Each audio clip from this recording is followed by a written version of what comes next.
నమస్తే. ఈరోజు మనతో చాలా విశిష్టమైన వ్యక్తి ఉన్నారు. 2 తెలుగు రాష్ట్రాలకి సంబంధించిన మెగా ఫ్యామిలీ అందరికీ ఈరోజు పండగ కానుంది.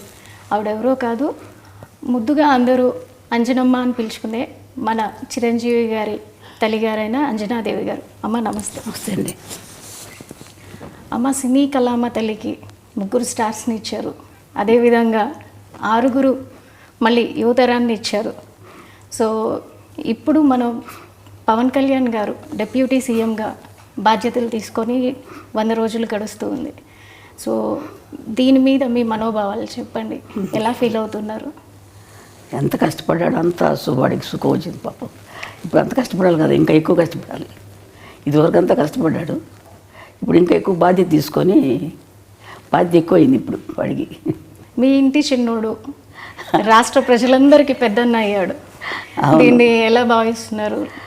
ఆయన బాధ్యతలు సంతోషంగా ఉంది. అంత కష్టపడ్డా వాడికి భగవంతుడు మంచి ఇది ఇచ్చాడు, అదృష్టం. ప్రజలకు సేవ చేసే భాగ్యం ప్రసాదించాడు. 10 ఏళ్ళు అవుతుంది ఇప్పటికీ ఆయన స్థాపించి. 10 ఏళ్ళ నుంచి ఇంటికి దూరంగా చాలా పీక్లో ఉన్నటువంటి కెరీర్ని పక్కన పెట్టి రాత్రింబవళ్ళు ప్రజలతోనే ఉంటూ ఆయన ఎక్కడ ఉంటే అక్కడ, కొన్ని ప్రాంతాల్లో అయితే కనుక ఆయన నేల మీద పడుకున్న రోజులు కూడా ఉన్నాయి.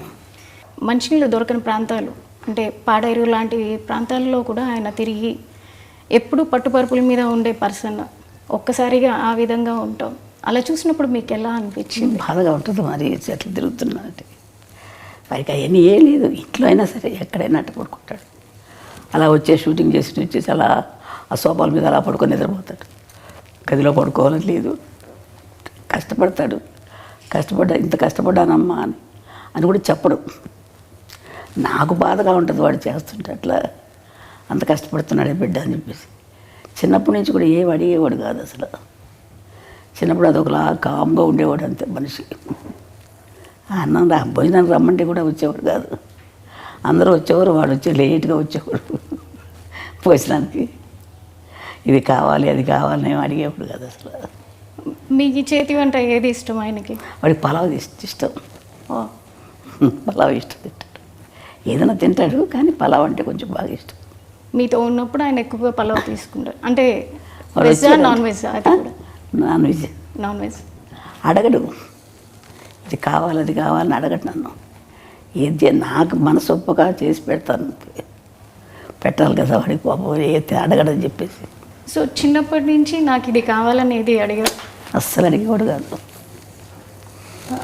నేను ఏదో ఒక ఇంటర్వ్యూలో విన్నట్టు గుర్తు నాకు. చిన్నప్పుడు ఏదో టీవీఎస్ అడిగాను, కొనిపెట్టలేదు, అందుకే ఇప్పుడు కంటిన్యూస్గా నేను బైకులు కొంటున్నాను అని. నిజమేనా? ఏమో మరి నాకు జ్ఞాపకం లేదు అసలు. ఈ మధ్యకాలంలో చూసుకుంటే ఎక్కువగా నరసింహస్వామి క్షేత్ర దర్శనలు, వారాహి దీక్షలు, అంటే అందరూ బాగుండాలని. అలాగే మొన్న వెంకటేశ్వర స్వామి క్షేత్రంలో జరిగిన లడ్డు వ్యవహారంలో కూడా దానికి ప్రక్షాళనగా ఆయనే ముందుగా ఒక దీక్షని శ్రీకారం చుట్టారు. ఈరోజు 11 రోజులు దీక్ష చేస్తున్నారు. సో దీనిపై మీరు ఏమంటారు? సంతోషంగా చేయటం మంచిదే కదమ్మా. అంత అదృష్టం కదా ఆయన. వెంకటేశ్వర స్వామి దీక్ష తీసుకుంటున్నాడంటే వాడికి ఎప్పుడైనా ఇట్లా దీక్షలు తీసుకోవడం అలవాటు అయిపోయింది చిన్నప్పటి నుంచి కూడా. అయ్యప్ప స్వామి మాల వేసుకుంటాడు. నాకు నేను వెళ్దామంటే ఒకసారి నేను వెళ్ళాలి నాన్న అని చెప్పంటే నా కోసం అయ్యప్ప స్వామి మాల వేసుకున్నాడు. దర్శనం చేసుకొని వచ్చాము. వాడికి ఎప్పుడు చేసుకోవాలన్నా ఇష్టం పాప మా పైకి. సో చిన్నప్పటి నుంచి ఆయనకి దైవభక్తి. అలాగని దేవుడి దగ్గర ఊరికి దండాలు పెట్టేసి పూజలు ఏం చేసేవాడు కాదు. వాళ్ళ నాన్నగారు పూజ చేసినా కానీ ఏదో కాస్త ప్రసాదం తీసుకునేవాడు తప్ప వాడందరికీ వాడు ఎక్కువ పూజలు చేసేవాడు కాదు. ఇప్పుడు కొంచెం పెద్ద అయ్యాక తను పూజ చేసుకుంటున్నాడు.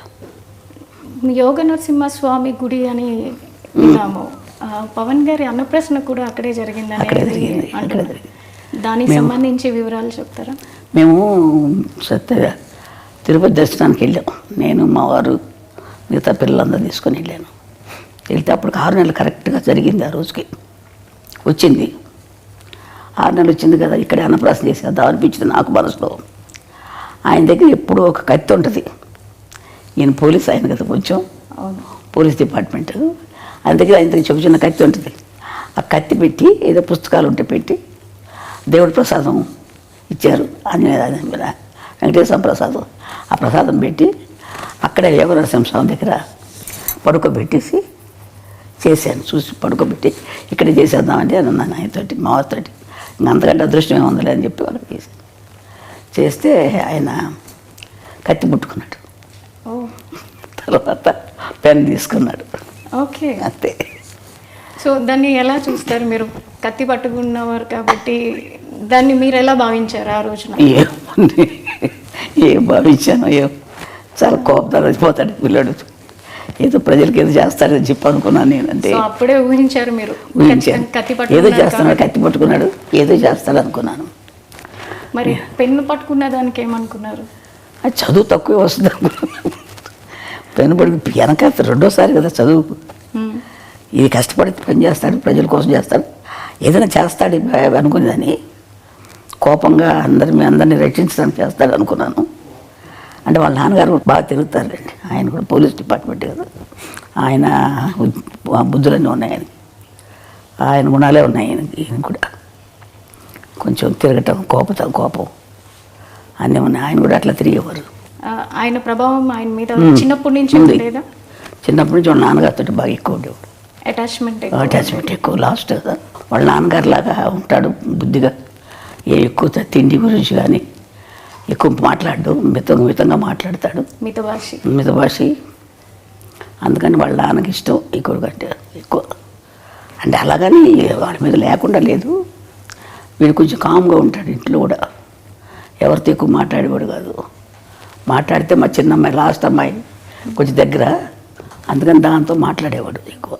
చిన్నప్పటి నుంచి పవన్ కళ్యాణ్ గారు పుస్తకాలు ఎక్కువగా చదువుతూ ఉండేవాళ్ళ? ఎక్కువ స్కూల్కి వెళ్ళేది ఒకరు లేదు. కొంచెం ఇంటర్మీడియట్ 10th క్లాస్కి 8th క్లాస్కి వచ్చేటప్పుడు వాళ్ళ అన్నయ్య క్లాస్ మేము లైబ్రరీ ఉంటే బుక్స్ లైబ్రరీ, ఆ బుక్స్ చదువుకుంటూ ఉండేవాడు, ఎక్కువ చదివేవాడు. ఎందుకు ఎక్కడికి వెళ్తే చదువుతున్నానమ్మా అనుకునేవాడు, అనేవాడు అంతే. ఆ తర్వాత పెద్దయ్యాక కూడా అదే బుక్స్ అదే చదువుతున్నాడు. అదే అలవాటు వచ్చేసింది. ఇప్పటికి కూడా పుస్తకాలు ఇంట్లో పెట్టుకొని, చాలా పెద్ద పుస్తకాలు. వాళ్ళ నాన్నగారు కొంచెం చదివేవారు పుస్తకాలు. అవి వాళ్ళ నాన్నయ్య అలవాటు అయిపోయి బాగా అది ఎక్కువ చదువుతూ ఉంటాడు.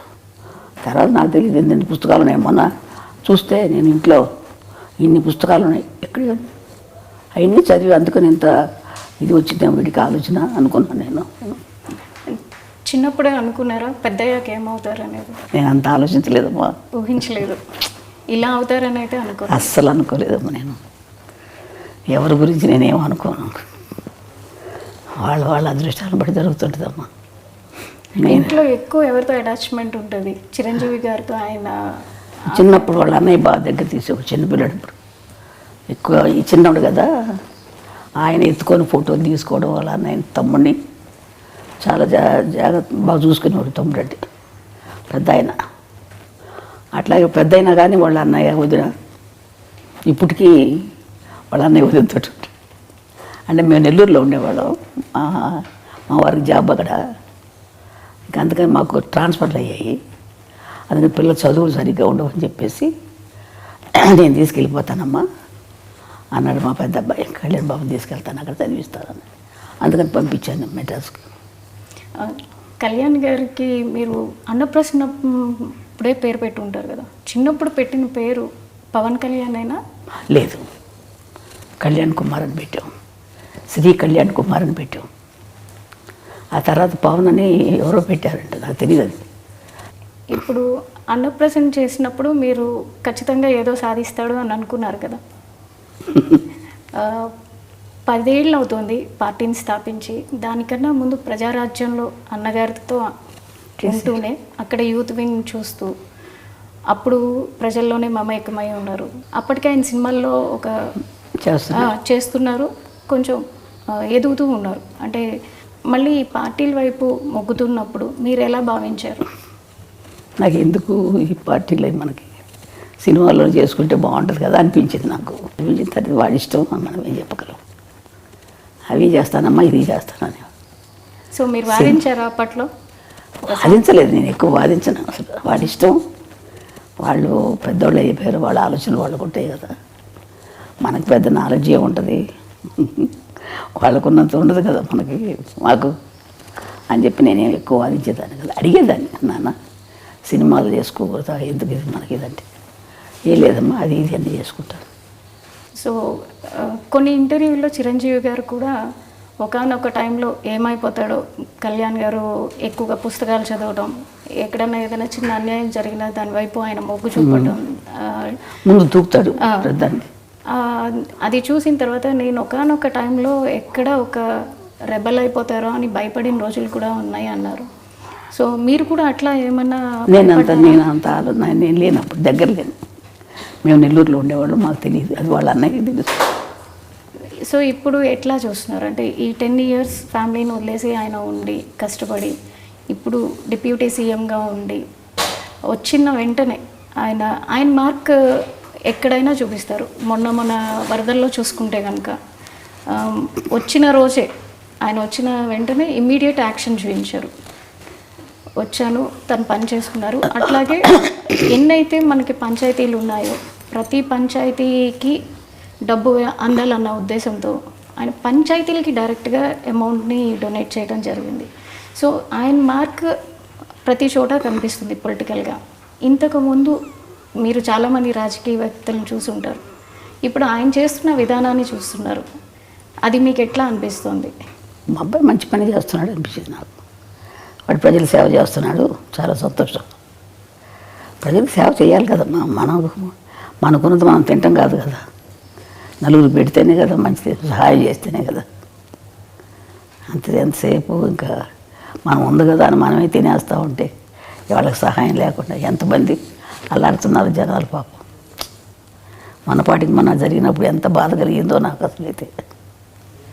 అది కానీ తర్వాత ఇంకొక ఊరు కేరళలో ఇక్కడ ముందు కేరళలో మైనాడులో అక్కడ తిరిగినా కానీ ఎంత బాధ కలిగింది, ఎంత అల్లాడిపోయారు బిడ్డలు, చంటి బిడ్డలు, వాళ్ళు వీళ్ళు ఎంత బాధలు పడిపోయి ఉంటారు. అదే నేను ఊహించుకుంటే నాకు ఎంత బాధగా ఉంటుందో అనిపిస్తున్నాను.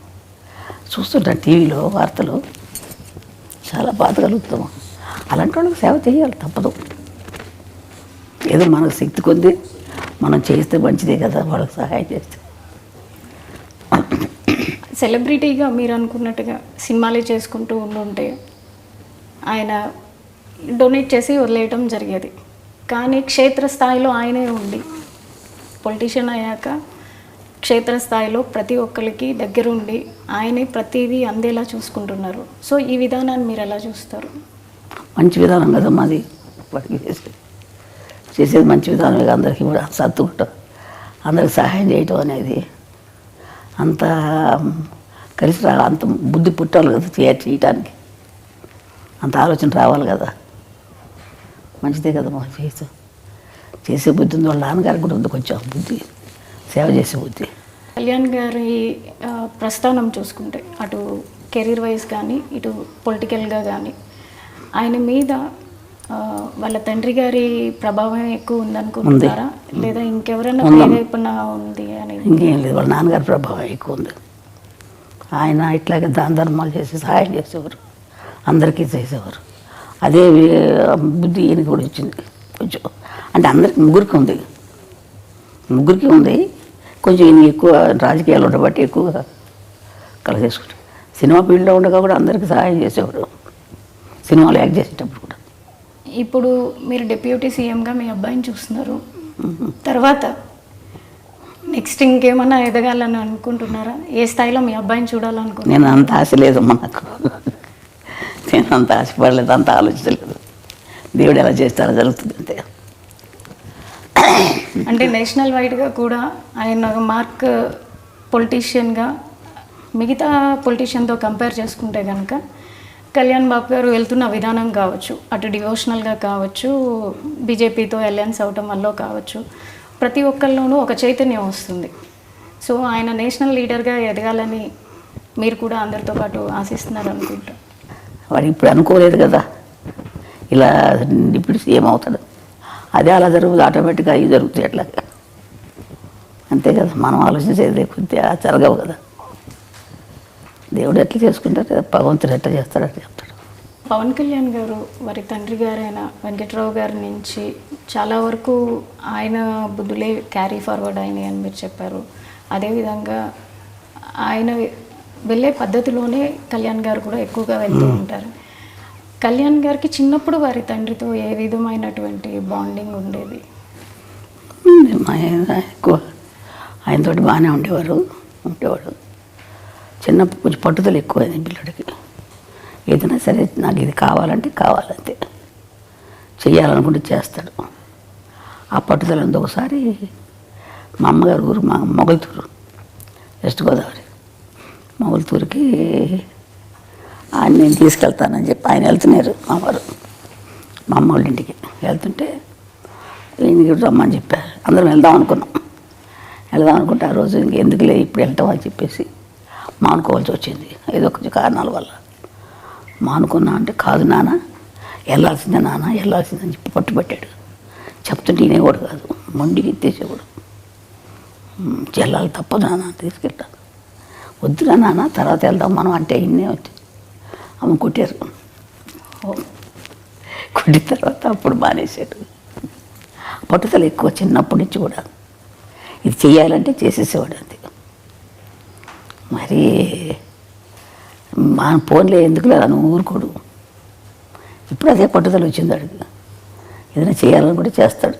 అదే పట్టుదల ఇప్పుడు ఈ స్థాయికి రావడానికి కారణమవుతుందని మేము కూడా అంతే నమ్ముతున్నాం. ఇప్పుడు చంద్రబాబు నాయుడు గారు జైల్లో ఉన్నప్పుడు కూడా ఆయన ఫ్లైట్లో రానినప్పుడు బై రోడ్ వచ్చారు. బై రోడ్ ఆపినప్పుడు కూడా ఆయన అక్కడే రోడ్డు మీద పడుకున్నప్పుడు చాలా బాధ కలిగిందమ్మా. ఎందుకు ఈ బాధలని మనకు అనిపించేసింది. రోడ్డు మీద పడుకున్నాడు కదా, అబ్బా చాలా బాధ కలిగింది నాకు. ఎందుకు ఈ బాధలు, రోడ్డు మీద అలా పడుకోవాలా అని అనిపించేది. రాదు కార్లలో ఇచ్చేవాడు కాదు, నడిచి వెళ్ళేవాడు. అవును. కానీ సక్సెస్ చూసాక ఎట్లా అనిపించింది? ఆనందం, సంతోషంగా నడుతూ అవన్నీ వాడి కష్టానికి తగ్గ ఫలితం జరిగింది. భగవంతుడు మంచి ఫలితం ఇచ్చాడు అని చెప్పి అనుకుంటాడు. వాడు కష్టపడ్డాడు, మంచి జీవితం ఇచ్చారు. వాడు ఇప్పుడు ఇంకా ఎక్కువ కష్టం ఇచ్చాడు. అప్పుడు కంటే ఎక్కువ కష్టం ఎక్కువ బాధ్యతే కదా. మీరు ఇంకా పవన్ కళ్యాణ్ గారు ఉన్నత శిఖరాలకి వెళ్ళాలని కోరుకుంటున్నారు కదా. ఎవరికైనా ఏ తల్లిదైనా మంచి వృద్ధిలోకి రావాలని ఉంటుంది కదమ్మా. ఏ తల్లిదండ్రులైనా కోరుకుంటారు కదా బిడ్డలు మంచి వృద్ధిలోకి రావాలి. అదేవిధంగా నాకు కూడా ఉంది, బిడ్డలు మంచి వృద్ధిలోకి రావాలి, బాగుండాలని. అదే నేను కూడా కోరుకుంటున్నాను ఆ విధంగానే. సరే అమ్మా, థ్యాంక్ యూ సో మచ్. మీ సమయాన్ని మాకు ఇచ్చి తల్లి పవన్ కళ్యాణ్ గారి గురించి తెలియని విషయాలన్నీ మాకు తెలియజేసినందుకు ధన్యవాదాలు. సరే తల్లి.